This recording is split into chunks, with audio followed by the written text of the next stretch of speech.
নমস্কাৰ এই মুহূৰ্তত আহি পৰিছে ৰাতিপুৱাৰ কেইবাটাও গুৰুত্বপূৰ্ণ খবৰ আজি 11 ফেব্ৰুৱাৰী অসমৰ লগতে ভাৰতৰ বিভিন্ন প্ৰান্তৰ পৰা ৰাতিপুৱাৰ কেইবাটাও খবৰ আহি পৰিছে এই মুহূৰ্তত জনাই আছো এটা গুৰুত্বপূৰ্ণ খবৰ আজিৰ পৰা মুৰ্ছিদাবাদত আৰম্ভ হ'ব বাবৰি মছজিদৰ নিৰ্মাণৰ কাম মছজিদ নিৰ্মাণৰ সপোন দেখা সকলোলৈ কঠোৰ সকিয়নি এবাৰ যোগী চৰকাৰৰ এটা বিগ ব্ৰেকিং নিউজ এই মুহূৰ্তত জনোৱাৰ চেষ্টা কৰিছো প্ৰত্যাহ্বান নেওচি মুৰ্ছিদাবাদত আৰম্ভ হ'ব বাবৰি মছজিদৰ নিৰ্মাণৰ কাম প্ৰায় 1200 মৌলবী মুফতিৰ উপস্থিতিত আৰম্ভ হ'ব মছজিদ নিৰ্মাণৰ কাম এটা বিগ ব্ৰেকিং এই মুহূৰ্তত আজি পুৱাৰ পৰাই আৰম্ভ হ'ব মছজিদ নিৰ্মাণৰ কাম নিৰ্মাণত কোনেও বাধা দিব নোৱাৰাৰ সকিয়নি হুমায়ুন কবিৰৰ মুছলমান হিচাপে মই বাবৰি মছজিদ নিৰ্মাণ কৰিমেই মছজিদ নিৰ্মাণৰ পূৰ্বে যোগী আদিত্যনাথৰ সকিয়নি মছজিদৰ সমৰ্থনকাৰীলৈ বাবৰি মছজিদৰ নিৰ্মাণৰ সপোন পূৰণ হ'বলৈ দিয়া নহ'ব এই মন্তব্য কৰিছে ভাৰতত বাবৰি মছজিদ নিৰ্মাণৰ সপোন বাস্তৱ হ'বলৈ দিয়া নহ'ব ভাৰতত থাকিলে ভাৰতীয় নীতি নিয়ম অনুসৰি জীয়াই থাকিব লাগিব এই প্ৰত্যাহ্বান নেওচি মুৰ্ছিদাবাদত আৰম্ভ হ'ব বাবৰি মছজিদৰ নিৰ্মাণ প্ৰায় 1200 মৌলবী মুফতিৰ উপস্থিতিত আৰম্ভ হ'ব মছজিদ নিৰ্মাণৰ কাম পৰৱৰ্তী খবৰটো হৈছে বিজেপিতে আছে নেকি হিমন্ত বিশ্ব শৰ্মাৰ শত্ৰু এবাৰ পইণ্ট ব্লেক শ্বট কৰি বদনামী হৈছে মুখ্যমন্ত্ৰী হিমন্ত বিশ্ব শৰ্মা এই মুহূৰ্তত এটা পলিটিক্যাল ব্ৰেকিং নিউজ ৰাজ্যিক বিজেপিৰ ভিতৰতে আছে নেকি মুখ্যমন্ত্ৰী হিমন্ত বিশ্ব শৰ্মাৰ শত্ৰু মুখ্যমন্ত্ৰী হিমন্ত বিশ্ব শৰ্মাৰ শ্বুটিং ভিডিঅ'ক দেশজুৰি বিতৰ্ক সৃষ্টি হোৱাৰ পাছতেই সৃষ্টি হৈছে এই প্ৰশ্নৰ মুখ্যমন্ত্ৰী হিমন্ত বিশ্ব শৰ্মাৰ শ্বুটিং ভিডিঅ'ক দেশজুৰি বিতৰ্ক সৃষ্টি হোৱাৰ পাছতে এতিয়া এই প্ৰশ্নৰ উত্থাপন হৈছে ভিডিঅ'টোত মুখ্যমন্ত্ৰী হিমন্ত বিশ্ব শৰ্মাই পইণ্ট ব্লেক সংখ্যালঘুসকলক লক্ষ্য কৰি লোৱা দেখা গৈছিল আৰু ভিডিঅ'টোত এইদৰে দেখিবলৈ পোৱা গৈছিল মুখ্যমন্ত্ৰী হিমন্ত বিশ্ব শৰ্মাক দেশজুৰি বদনামী কৰিবলৈ ৰাজ্যিক বিজেপিৰ ছ'চিয়েল মিডিয়াৰ হেণ্ডেলত আপলোড কৰা হৈছিল নেকি এই বিতৰ্কিত ভিডিঅ' আসন্ন নিৰ্বাচনৰ পূৰ্বে মুখ্যমন্ত্ৰীৰ সংখ্যালঘু বিৰোধী স্থিতিক পৰিকল্পিতভাৱে প্ৰকাশ কৰা হৈছিল নেকি ছ'চিয়েল মিডিয়াত এই ডাঙৰ প্ৰশ্ন এতিয়া উত্থাপন হৈছে দেশজুৰি বিতৰ্ক সৃষ্টি কৰা ভিডিঅ'ৰ সন্দৰ্ভত কোনো কথাই অৱগত নহয় বুলি মন্তব্য কৰিছে মুখ্যমন্ত্ৰীগৰাকীয়ে যদি মুখ্যমন্ত্ৰীয়ে সেই বিতৰ্কিত ভিডিঅ'ৰ সন্দৰ্ভত কোনো কথা অৱগত নাছিল তেন্তে বিজেপিৰ সামাজিক মাধ্যমত কোনে আপলোড কৰিছিল এই ভিডিঅ' তাক লৈ এতিয়া প্ৰশ্ন উত্থাপন হৈছে পৰৱৰ্তী খবৰটো হৈছে অৱশেষত কাৰ্যকৰী হ'ল সম্পূৰ্ণৰূপে নিষিদ্ধ কৰা হৈছে গুটখা বিড়ি চিগাৰেট ডাঙৰ খবৰ ক'ত এনে সিদ্ধান্ত গ্ৰহণ কৰা হৈছে প্ৰতিটো শেহতীয়া আপডেট জনোৱাৰ চেষ্টা কৰিছো সম্পূৰ্ণৰূপে নিষিদ্ধ হৈছে গুটখা বিড়ি চিগাৰেটৰ বিক্ৰী কোনো দোকানতে বিক্ৰী কৰিব নোৱাৰিব গুটখা জাতীয় সামগ্ৰী ডাঙৰ খবৰ এই মুহূৰ্তত সকলোকে আচৰিত ডাঙৰ সিদ্ধান্ত চৰকাৰৰ সকলোকে আচৰিত কৰি এই ডাঙৰ সিদ্ধান্ত গ্ৰহণ কৰিছে চৰকাৰে দেৱী ৰজনীগন্ধা চিগনেচাৰকে আদি কৰি বিক্ৰী বন্ধ কৰা হৈছে চিগাৰেটৰ ধপাত সেৱনকাৰীলৈ বেয়া খবৰ আহি পৰিছে এই মুহূৰ্তত ডাঙৰ খবৰ উৰিষ্যা চৰকাৰৰ ধপাত আৰু পান মছলা সন্দৰ্ভত বৃহৎ সিদ্ধান্ত পৰৱৰ্তী খবৰটো হৈছে এবাৰ শ্বহীদক চূড়ান্ত অপমান কংগ্ৰেছৰ শ্বহীদক চূড়ান্ত অপমান এইবাৰ প্ৰদেশ কংগ্ৰেছৰ এটা বিগ ব্ৰেকিং এই মুহূৰ্তত শ্বহীদ বেদীত কংগ্ৰেছে আঁৰিলে দলীয় পতাকা গুৰুত্বপূৰ্ণ খবৰ এই মুহূৰ্তত হাজোৰ ৰামদিয়া পুথিভঁৰালত অনুষ্ঠিত হৈছিল কংগ্ৰেছৰ বৈঠক পুথিভঁৰালৰ শ্বহীদ বেদীত উৰিছে কংগ্ৰেছৰ পতাকা ডাঙৰ খবৰ জনোৱাৰ চেষ্টা কৰিছো বকুৰ বিধায়িকা নন্দিতা দাসৰ নেতৃত্বত অনুষ্ঠিত হৈছিল বৈঠক সাংবাদিকৰ তৎপৰতাত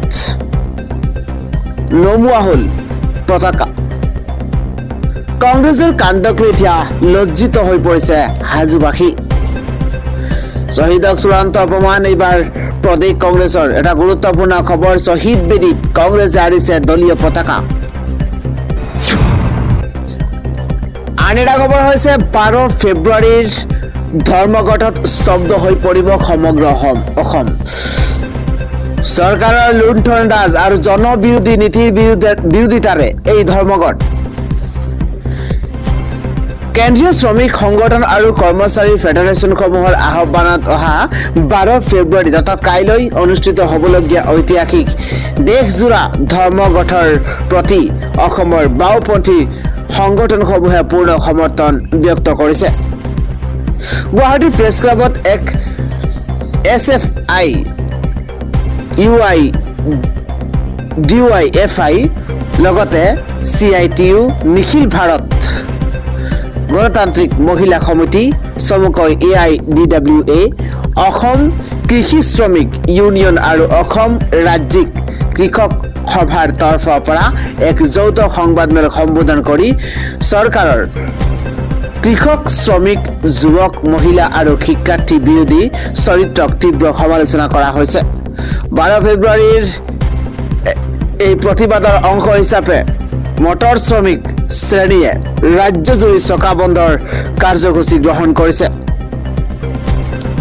সংবাদমেলত নেতৃবৃন্দই উল্লেখ কৰে যে কেন্দ্ৰীয় চৰকাৰে জনসাধাৰণৰ স্বাৰ্থ জনাঞ্জলি দি কেৱল নিজৰ কৰ্পৰেট বন্ধুসকলৰ স্বাৰ্থত 29খন শ্ৰম আইনক একত্ৰিত কৰি 4খন নতুন শ্ৰম বিধি প্ৰণয়ন কৰিছে এই কলা আইনে 300 জনলৈকে শ্ৰমিক থকা প্ৰতিষ্ঠানক হায়াৰ এণ্ড ফায়াৰ নীতিৰ জৰিয়তে যিকোনো মুহূৰ্তত শ্ৰমিকক কামৰ পৰা খেদি পঠিওৱাৰ একনায়কত্ববাদী ক্ষমতা দিছে নিৰ্দিষ্টকালীন নিযুক্তিৰ জৰিয়তে স্থায়ী চাকৰিৰ ধাৰণাটোকে বিলুপ্ত কৰি 8 ঘণ্টাৰ সলনি 12 ঘণ্টীয়া কৰ্মদিন আৰু অভাৰটাইমৰ কোনো সীমা নথকা ব্যৱস্থাই শ্ৰমিকক মধ্যযুগীয় দাসত তলৈ ঠেলি দিছে ইয়াৰ উপৰি শ্ৰমিকৰ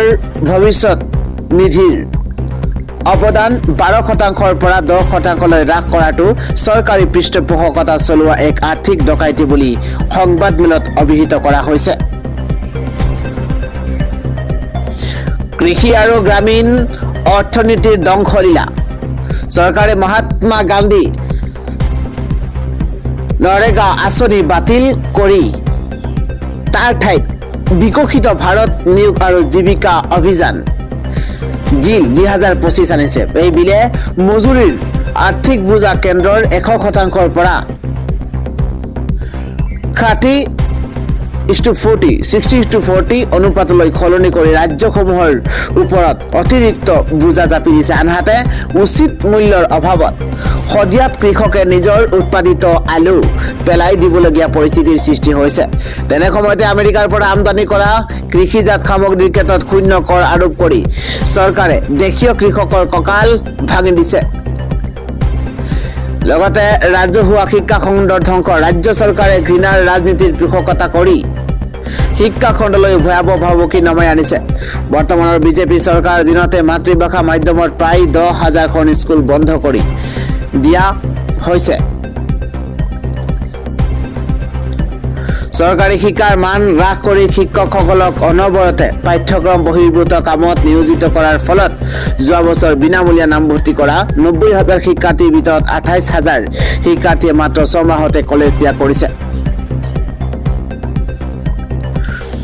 নিবনুৱা সমস্যা আৰু দুৰ্নীতিৰ অসাধু চক্ৰ অসমত আজি মুখ্যমন্ত্ৰীৰ ব্যৱসায়িক পৰিয়াল আৰু একাংশৰ দুৰ্নীতিগ্ৰস্ত আমোলাৰ এক অসাধু চক্ৰই খাটি খোৱা মানুহৰ মাটি কাঢ়ি কৰ্পৰেট জনগোষ্ঠীক গতাই দিছে চৰকাৰে 1.35 লাখ চাকৰি দিয়াৰ যি দাবী কৰি হোৰ্ডিং লগাইছে সেই সংখ্যাটো অত্যন্ত সন্দেহজনক সেয়েহে চৰকাৰে নিযুক্তি পোৱা প্ৰতিগৰাকী প্ৰাৰ্থীৰ নাম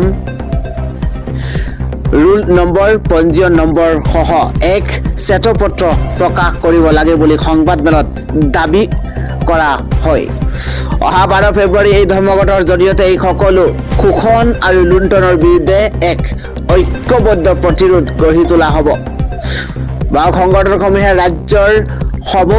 ৰাইজক এই ধৰ্মঘটত সক্ৰিয়ভাৱে অংশগ্ৰহণ কৰি চৰকাৰৰ একনায়কত্ববাদী চৰিত্ৰৰ বিৰুদ্ধে থিয় দিবলৈ আহ্বান জনাইছে। আন এটা খবৰ হৈছে 9 কোটি টকাৰ ঋণৰ গোচৰত কাৰাগাৰলৈ যোৱা ৰাজপাল যাদৱলৈ সহায়ৰ হাত এইবাৰ চনু চুডৰ। বলিউডৰ জনপ্ৰিয় অভিনেতা ৰাজপাল যাদৱৰ বাবে বৰ্তমান সময়ছোৱা অতি সংকটপূৰ্ণ হৈ পৰিছে। প্ৰায় 9 কোটি টকাৰ ঋণ আৰু চেকৰ বাউন্সৰ এক পুৰণি গোচৰত আইনী মেৰপাকত পৰি অৱশেষত অভিনেতাগৰাকীয়ে দিল্লীৰ তিহাৰ কাৰাগাৰত আত্মসমৰ্পণ কৰিবলগীয়া হৈছে। 2010 চনত নিজৰ পৰিচালিত ছবি আটা পাটা লাপাটাৰ বাবে দিল্লীৰ এটা প্ৰতিষ্ঠানৰ পৰা লোৱা 5 কোটি টকাৰ ঋণৰ পৰাই এই সমস্যাৰ সূত্ৰপাত হৈছিল। ছবিখনত বক্স অফিচত ফ্লপ হোৱাৰ বাবে তেওঁ ঋণ পৰিশোধ কৰিব পৰা নাছিল আৰু পৰৱৰ্তী সময়ত সুদসহ এই ধনৰ পৰিমাণ বৃদ্ধি পাই 9 কোটি টকা হৈছেগৈ। আদালতে তেওঁক ধন পৰিশোধৰ বাবে বহুবাৰ সময় দিছিল যদিও সেই চৰ্তসমূহ পালন কৰিব নোৱাৰাৰ বাবেই অৱশেষত তেওঁক 6 মাহৰ কাৰাদণ্ড বিহা হৈছে। কাৰাগাৰলৈ যোৱাৰ ঠিক আগমুহূৰ্তত ৰাজপাল যাদৱে সংবাদ মাধ্যমৰ আগত অত্যন্ত আৱেগিক হৈ পৰা দেখিবলৈ পোৱা গৈছে। তেওঁ স্বীকাৰ কৰিছিল যে তেওঁ এতিয়া ঘোৰ আৰ্থিক সংকটৰ মাজেৰে দিন অতিবাহিত কৰিছে আৰু তেওঁৰ হাতত দিবলৈ কোনো টকা নাই। আটাইতকৈ দুখজনক কথাটো হ'ল যে এই কঠিন সময়ত তেওঁৰ কাষত থিয় হ'বলৈ কোনো বন্ধু বা শুভাকাংক্ষী আগুৱাই অহা নাই। তেওঁ দুখৰে কৈছিল যে চিনেমা জগতত তেওঁ এতিয়া সম্পূৰ্ণ অকলশৰীয়া আৰু এই যুঁজ তেওঁ অকলেই যুঁজিব লাগিব। পৰৱৰ্তী খবৰটো হৈছে ৰাজ্যজুৰি আমচুৰ প্ৰতিবাদ, আৰক্ষীৰ জালত কেইবাজনো আমচু নেতা। ডাঙৰ খবৰ এই মুহূৰ্তত মুখ্যমন্ত্ৰীৰ বিৰুদ্ধে ৰাজ্যজুৰি আমচুৱে তীব্ৰ প্ৰতিবাদ সাব্যস্ত কৰিছে। জিলাই জিলাই প্ৰতিকৃতি দাহ কৰি প্ৰতিবাদ সাব্যস্ত কৰিছে আমচুৱে। বাক্সাত CMৰ বিৰুদ্ধে ক্ষোভ উজাৰিবলৈ গৈ আৰক্ষীৰ জালত পৰিছে কেইবাগৰাকী। এটা ডাঙৰ খবৰ এই মুহূৰ্তত জনোৱাৰ চেষ্টা কৰিছো। অসম বিজেপিয়ে শ্বেয়াৰ কৰা ভিডিঅ'ক লৈ প্ৰতিবাদ আৰম্ভ হৈছে। আন এটা খবৰ হৈছে অসমত আমচুৰ নাই কোনো অস্তিত্ব। আমচুৰ নাম শুনা নাই মুখ্যমন্ত্ৰী হিমন্ত বিশ্ব শৰ্মাই। আমচু মানে কি? সেইটো এটা পাৰ্টি আছে নেকি? মইতো নাজানো। আমচু সম্পৰ্কত আমচুৰ বিষয়ে নজনাৰ উত্তৰ দিছে মুখ্যমন্ত্ৰীয়ে। এতিয়ালৈকে আমচুৰ নামৰ কিবা আছে বুলি জনা নাছিল মুখ্যমন্ত্ৰীয়ে। পৰৱৰ্তী খবৰটো হৈছে 9-10 মাহত এখন ফ্লাইঅভাৰ বনাই দিয়ে চৰকাৰে, কিন্তু আজিলৈকে জুবিন ক্ষেত্ৰত শিল এটাও নেপেলালে। পাব্লিক টয়লেট এটাৰো ব্যৱস্থা নাই জুবিন ক্ষেত্ৰত। এটা গুৰুত্বপূৰ্ণ খবৰ এই মুহূৰ্তত জুবিন গাৰ্গক লৈ অৱহেলা কৰা হৈছে। জুবিন ক্ষেত্ৰক অলপ ধুনীয়া কৰি দিব নোৱাৰিলে নে চৰকাৰে? তাক লৈ এতিয়া সচেতন মহলত প্ৰশ্ন উত্থাপন হৈছে। চৌপাশৰ অৱস্থাও যথেষ্ট বেয়া হৈ আছে। জুবিন ক্ষেত্ৰত আমি 2 বিঘা মাটিও দেখা নাই। জুবিন ক্ষেত্ৰৰ অৱস্থাক লৈ ক্ষোভ প্ৰকাশ কৰিছে বন্ধু পাৰ্থপ্ৰতিম গোস্বামীয়ে। জনাই গৈছো। লগতে আন এটা ডাঙৰ খবৰ, ৰাজনীতিত হিমন্ত বিশ্ব শৰ্মাই এটাও মিছা কথা নকয়। অসমৰ ৰাইজৰ আগত সেয়া মই প্ৰমাণ কৰি দিলো। ৰাইজক যি প্ৰতিশ্ৰুতি দিছিলো সেয়া মই প্ৰমাণ কৰি দিলো। এই মন্তব্য গৌৰৱ গগৈয়ে চেলেঞ্জ নকৰা হলে ইমান দূৰলৈ নোসোমালোহেঁতেন। পৰিস্থিতি আৰু অধিক বেয়া কৰি ললে গৌৰৱ গগৈয়ে। এটা গুৰুত্বপূৰ্ণ খবৰ নিজ মুখেৰে সকলো কৈ দিছে গৌৰৱ গগৈয়ে। এতিয়া সমগ্ৰ বিষয়টো চাব কেন্দ্ৰীয় চৰকাৰে। গৌৰৱ গগৈৰ পাকিস্তান লিংকক লৈ মুখ্যমন্ত্ৰীৰ মহাবিস্ফোৰক মন্তব্য। আন এটা খবৰ হৈছে এছআৰৰ জৰিয়তে ৰাজ্যজুৰি কৰ্তন কৰা হৈছে শ শ ভোটাৰৰ নাম। এটা ব্ৰেকিং নিউজ, চূড়ান্ত ভোটাৰ তালিকাৰ পৰা বাদ পৰিছে বহু লোক। এছআৰ ফৰ্ম 7 জমা দিয়া হৈছিল বহু লোকৰ বিৰুদ্ধে। এটা ডাঙৰ খবৰ এই মুহূৰ্তত জনোৱাৰ চেষ্টা কৰিছো। সন্দেহজনক ভোটাৰৰ নটিচ লাভ কৰা শ শ লোকৰ নাম কৰ্তন কৰা হৈছে। বিন্দাকান্দি হোজাই লামডিঙৰ পৰা আৰম্ভ কৰি লামডিং সমষ্টিত কৰ্তন কৰা হৈছে। বিন্দাকান্দি হোজাই লামডিঙত কৰ্তন কৰা হৈছে 38,000 ভোটাৰৰ নাম। লখিমপুৰৰ 5 সমষ্টিত বাদ পৰিছে 50,252 গৰাকী ভোটাৰৰ নাম। ইফালে লখিমপুৰত ভোটাৰ তালিকাত নতুনকৈ অন্তৰ্ভুক্ত হৈছে 19,399 গৰাকী। তিনিচুকীয়াত 65,744 গৰাকী ভোটাৰৰ নাম কৰ্তন কৰা হৈছে। এই মুহূৰ্তত ডাঙৰ খবৰ জনোৱাৰ চেষ্টা কৰিছো। তিনিচুকীয়াত অন্তৰ্ভুক্ত হৈছে 51,540 গৰাকী নতুন ভোটাৰ।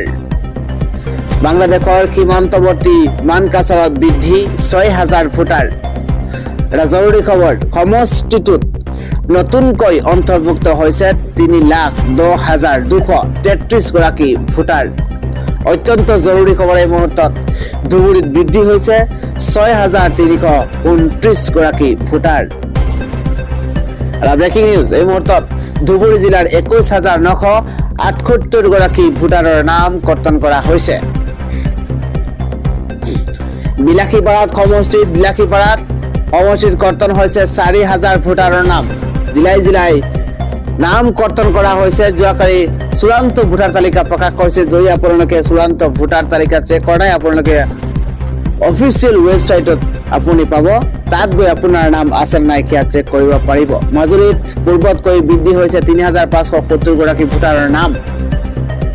এইদৰে জিলাই ভোটাৰৰ নাম কৰ্তন কৰা হৈছে। আৰু ভোটাৰৰ নাম কৰ্তন কৰাৰ পিছত এতিয়া ৰাজ্যত হাহাকাৰ সৃষ্টি হৈছে। ইতিমধ্যে দেখিবলৈ পোৱা গৈছে জিলাই বহু লোকৰ নাম কৰ্তন কৰা হৈছে। মাজুলীৰ পৰা আৰম্ভ কৰি বিলাসীপাৰাত, ধুবুৰীত 6,329 গৰাকী ভোটাৰৰ নাম বৃদ্ধিও পাইছে। সমষ্টিটোত নতুনকৈ অন্তৰ্ভুক্ত হৈছে 3,10,233 গৰাকী ভোটাৰৰ নাম। বাংলাদেশৰ সীমান্তৱৰ্তী মানকাছাৰত বৃদ্ধি পাইছে 6,000 ভোটাৰ।